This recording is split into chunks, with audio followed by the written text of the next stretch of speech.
you better watch out. He's a backer, that second level tracker. He's that underlying factor. Man, I wish he was a Packer, yeah. He's Logan Wilson. Logan Wilson. So get ready for our third episode, because this man will make any heart turn cold. Cause eye to eye, my man, he'll never fold. So make sure to say thanks to the GOAT, that's me, for telling you the greatest stories ever told. Yeah!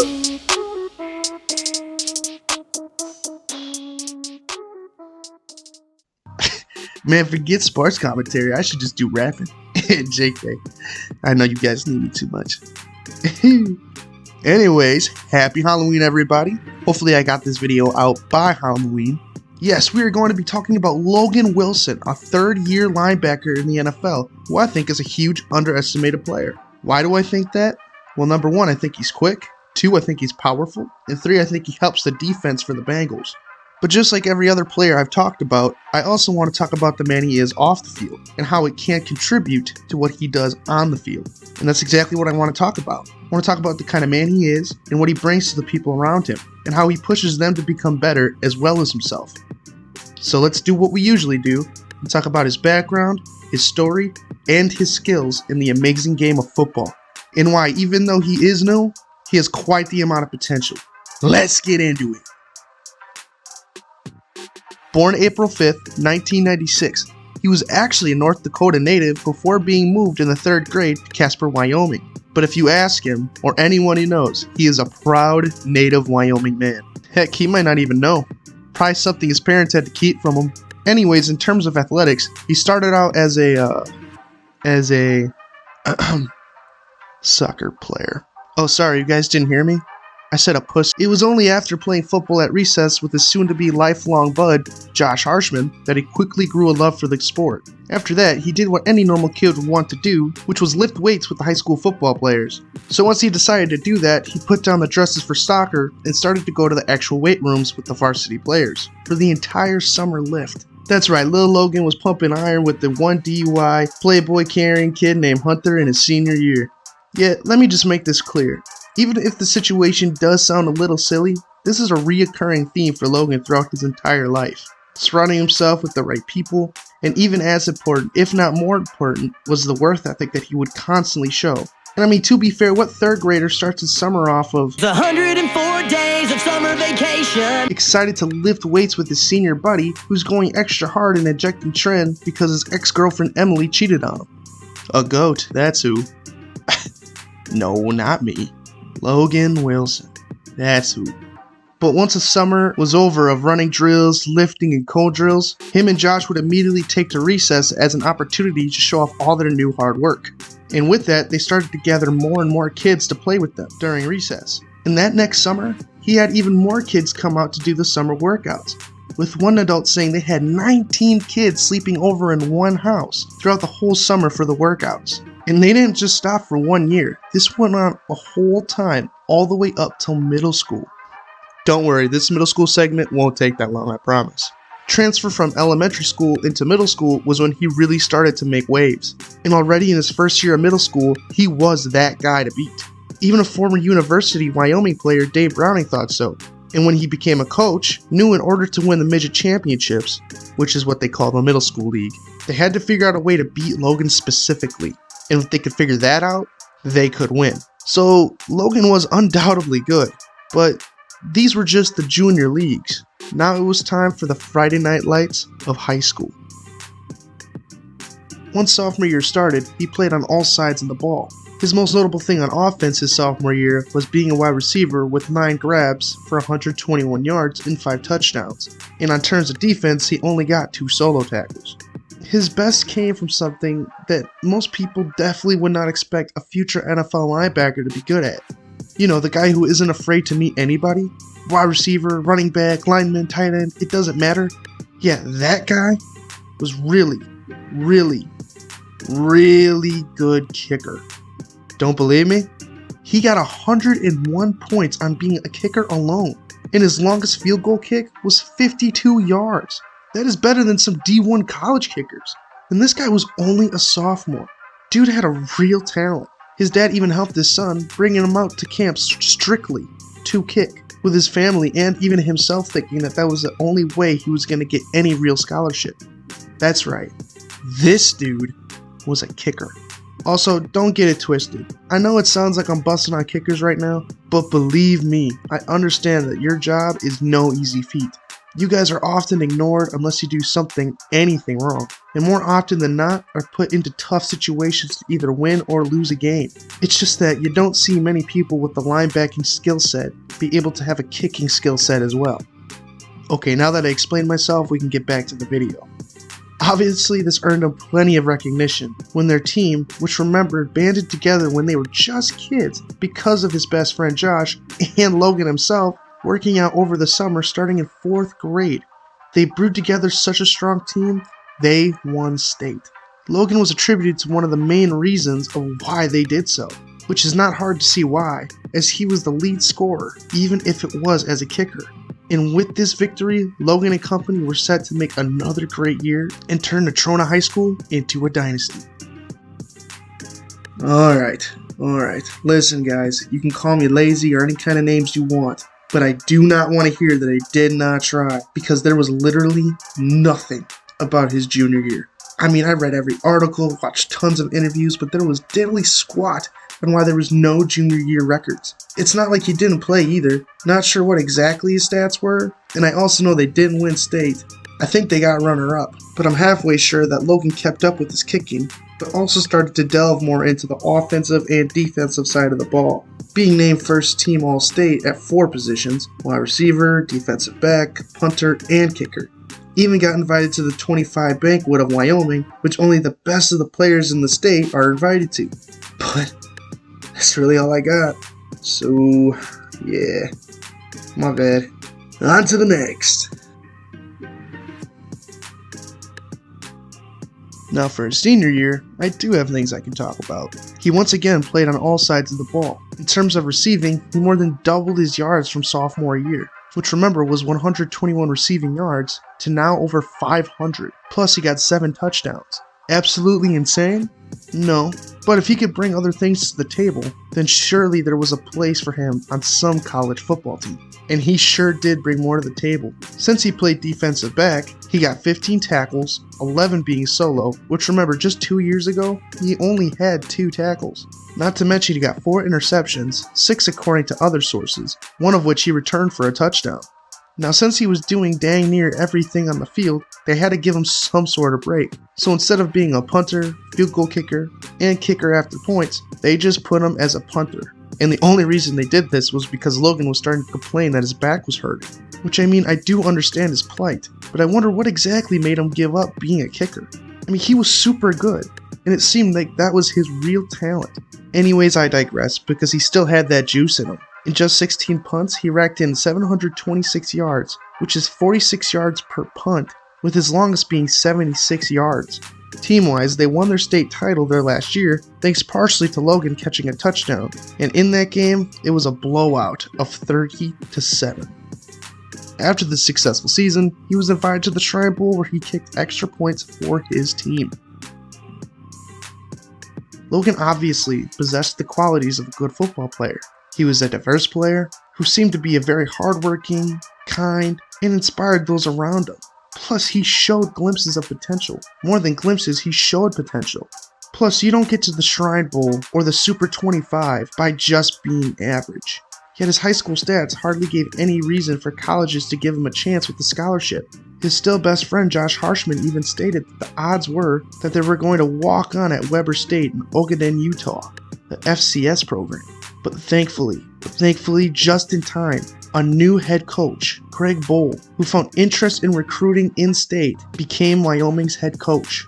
He contacted local high schools looking for potential players that he could recruit and offer scholarships to, and through his research, he found and gave Josh and Logan a chance. So with the work, talent, and just a little bit of luck, Logan got his chance to play at the University of Wyoming, his own home state. I mean, that's crazy, man. Like, Logan worked hard, don't get me wrong. But man, the luck for a new head coach just to pop in and to be interested in recruiting in-state and gave him and his best friend a scholarship to play for his own home state. love stories like this, man. Our boy was in fact redshirted. Now, Craig Bohl, the Wyoming head coach, obviously saw something in Logan. I mean, even if he was an in-state player, so were a lot of other kids. Logan, in Craig's eyes, had some real potential. I mean, Logan was a freak athlete, even outside of the multiple positions that he played for football. For example, he was even a starter and competed in the playoffs for basketball, and even ran state-level times in hurdles for track. Logan was an athlete, and he was set to be a poster boy of the recruiting in-state class for Bohl. But to get there, it would take some time. So instead of throwing a 185-pound guy into the fray of D1 football, he decided to give Logan some time to grow. And he did. With a new head coach, the whole program was looking for a change, and that included the nutritional program. So, after a year of working out, eating 5 meals a day, plus protein shakes, this allowed Logan to become a 245-pound behemoth of muscle. And after a lengthy discussion with the head coach, Logan was convinced to give linebacking a shot. And the next year, he was set up for his destiny. Like every player I've talked about on this channel, he made an immediate impact on the field. Though Wilson was new at the position of linebacker, he played like he's been doing it his whole life. He was named a Mountain West Freshman of the Year, and it would not be hard to see why. He ranked number 1 in Mountain West Freshmen in tackles, averaging almost 7 tackles per game, in which he had 94 tackles, 50 which being solo on the year, along with 7.5 tackles for loss and 3 sacks. He also recovered 3 fumbles and forced one. Not to mention, he was named Mountain West Defensive Player of the Week one time for a performance against Utah State, which this absolute brute got 7 tackles, 1 interception which he returned for 56 yards, and 1 fumble recovery. Even crazier is that Wilson, even though he played full defense, still managed to score points.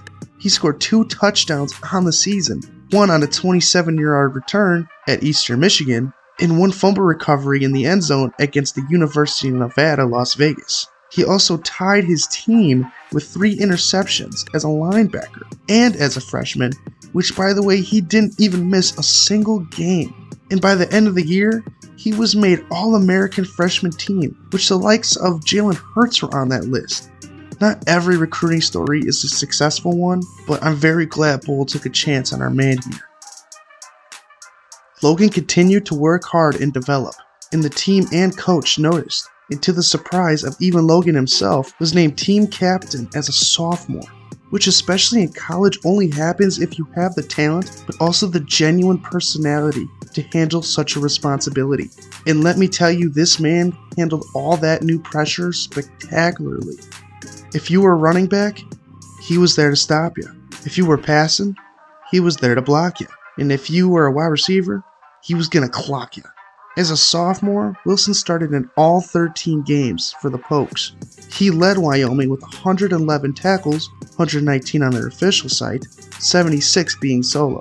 He added 8 tackles for a loss and 1 sack.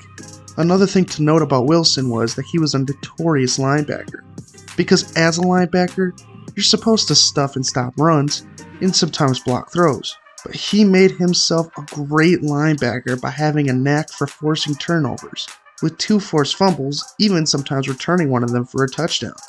Wilson also recorded 2 career-high 14 tackles in games twice in a season, one against Hawaii and the other against Colorado State. 2 pretty awful teams those seasons, but he treated them how they should have been dealt with. He also dominated another game, racking in 12 tackles in the Air Force game, and did it again, 12 tackles to go along with 1 tackle for a loss, 1 sack, and 1 fumble recovery that he returned for a touchdown against Texas State. And mind you, this team, who just 2 years ago was a dismal 2-10, are now 8-5, which I do believe could be attributed to Logan, who, remember, inspired a whole team in the 4th grade to start working out. And then, when they all went to high school, went to the state championship and won twice. So I really do not think that this is a coincidence that once he joined this team and took on that leader role, they started to do better. Wilson finally claimed his identity. From kicker to wide receiver to safety, he finally found his home in the linebacker position. and showed that he could hang with the best of the best, even on his own team, which was ranked number 19 in the nation in total defense. He was once again obviously named starter and team captain, in addition to leading his team in tackles, which was 99 that season, or 103 on their official site. He led the team in tackles for loss, which was 11, and got 2 interceptions. And the games where he absolutely popped off was against Washington and Colorado State, where he got 12 tackles, and then got 11 tackles against Boise State, Ohio, and Utah State, and then 10 tackles versus San Jose State. He also got 2 more interceptions that came against Utah State and Air Force, which ultimately led him to being tied on his team for the most interceptions that year. Unlike every other player that I have covered, he did not forgo his senior year, and instead decided that this last year, he would make it one to remember. Once again, him and his best friend Josh worked their butts off, and both became captains as seniors, and knew that this year, they would have to make it count. Where in the opener against Missouri, he recorded 13 tackles, and then in the next 2 games after that, he recorded 11 total tackles. He also gained more notoriety with being able to turn the ball over, where he in total gained 4 interceptions throughout the entire season, of which 3 of those games that he did get an interception, he went absolutely off. Where in a game against Boise State, he had 10 total tackles, one of which being for a loss, and an interception. And then against Utah State, where he recorded 8 tackles and returned an interception for 10 yards for a touchdown. And even though the Pokes weren't at the top of the food chain this season, Logan was not through with this season just yet, because in a pivotal game to get to a bowl, the Pokes had to get one more win, and they found themselves facing Colorado State, where Logan recorded 10 tackles and in a game finisher, got the interception to seal away a game and give his team the W. After the season was all said and done, he finished with 105 total tackles, 62 of which being solo, 4 interceptions, 1 of which he returned for a touchdown. Yet another successful season for Logan Wilson. This man did plenty to secure himself a spot in the NFL draft. But before we talk about that, we really need to look at his accolades throughout his entire career at Wyoming and put into perspective just how much he did for their defense. In his time being there, he recorded the spooky number of 409 tackles and a whopping 10 interceptions, which sometimes you don't even see from actual cornerbacks. You know, the guys who are supposed to be getting those kind of interception numbers. He also caused a numerous amount of forced fumbles and fumbles recovered. And if you still don't think he's the main reason for their success, throughout his entire career playing, they had a winning record. Then literally right before and after him, losing records. Defense went down too. But I mean, you could also thank a certain GOAT for their success. No, not me. Another player that I will name at the end of the video. Don't forget to like and subscribe. The man I'm talking about could also be a main reason why they won so much. But I mean, for heaven's sakes, Logan got nearly 100 tackles each season. And if not 100, pretty darn close. Now obviously you need more than just one guy to win. And Logan knew this. And got his defense to be top tier. And then he would lead that top tier defense. Even as a sophomore. This man proved to be a valuable team player, as he does not just bring up himself to work hard, but rubs off on the people that he works with to make everyone just a little bit better and work just a little bit harder. In one way or another, Logan was going to get his chance, his shot at the NFL. In the 3rd round, 65th overall, he was drafted by the Cincinnati Bengals, which some say was quite low. But if you take a look at that draft class, it was really competitive. I mean, you had people like Tua Tagovailoa, Chase Young, Justin Herbert, T. Higgins. It would be hard to top any of those guys. Anyways, there seemed to be very little resistance from the fan base regarding Logan's draft. People saw his talents. They saw what he brought to a team, and the fact that he always keeps improving. But just like the other 2 I talked about, his hype was big, his numbers were big, his arms were big. But now it was time to see if he had what it took to step up to the plate at the next level, and if he could handle the big lights of the NFL. As you all know, the Cincy Bengals were kinda stinky a couple of years ago. So for Logan, this was going to be a real sink or swim situation for him. Many times over, the NFL and its fans do not like to wait to see progress. And in his case, it was no different. But just like every other time, he rose to the occasion. He recorded 33 tackles, 1 sack, 2 interceptions, and deflected 3 passes. Now, did they go to any playoffs? No. And Logan, to the untrained eye, still kinda seemed unimportant. Yet the coaches saw what he did and knew they could run with it. And run with it they did. In just his second year, the other veteran linebacker Josh Bynes was let go, and Logan was given the green dot in practice. This green dot signified that he was kind of like the quarterback, but for the defense. He would get direct communication from the sideline. And in just his second year, he was asked to take the helm of the defense. And he did. In the regular season, he recorded an insane 100 tackles, 4 interceptions, not to mention bolstered their defense from 26th ranked to the 4th best ranked defense according to Football Outsider. I'm telling you, it's not a coincidence that these teams do well once Logan gets on them. He has a spooky factor. Not only does he improve, but he also improves his teammates. Yet there was still more to come this season. The Bengals did well enough in the regular season to make it to the postseason. However, they were still underdogs in every game that they played. But this hardly mattered to Logan and company. Logan put in that work, where he totaled 39 tackles in the postseason, and then had a defining moment against the Tennessee Titans. Tannehill steps forward, popped up in the air, intercepted! Logan Wilson's got it for 6.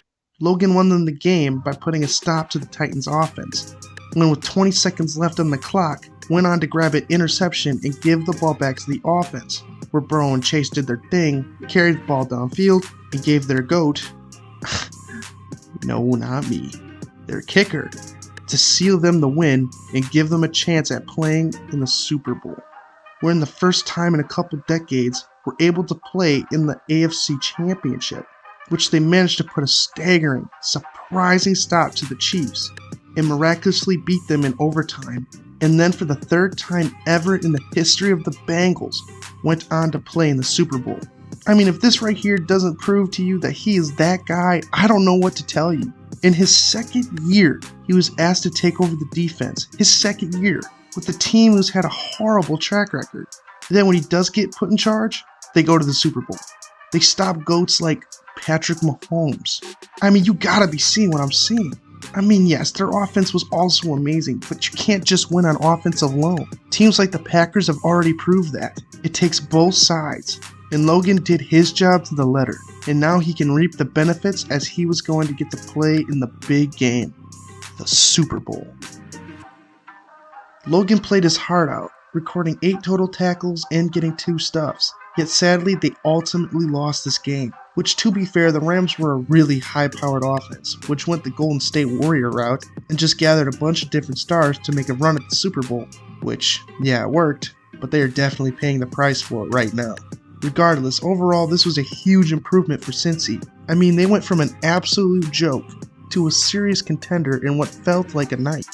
And with a young but talented roster like Joe Burrow, T. Higgins, Jamar Chase, and our main character of this episode, Logan Wilson, this loss only ignited a flame in them.